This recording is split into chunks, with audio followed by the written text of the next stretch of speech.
Aryan foundation रो सभापति तथा प्रतिष्ठाता पपुन सामल।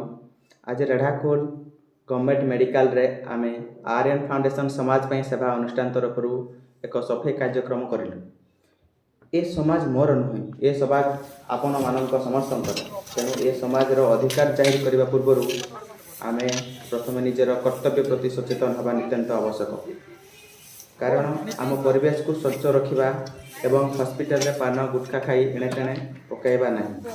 कारण परिवार रो जड़े असुस्थ हो एठिके आसुची, जदि एभलिया परिवेश असुस्थ हुए हॉस्पिटल परिसर मध्य असुस्थ हेबो, ताहेले आम परिवार रो मेंबर ही असुस्थ हेबो। तेणु आसंतु हॉस्पिटल परिसर को स्वच्छता रखिबा एवं समस्ते ए हॉस्पिटल को स्वच्छ रखिबार हाथ बढ़ेबा। जय जगन्नाथ, जय मां समलेई।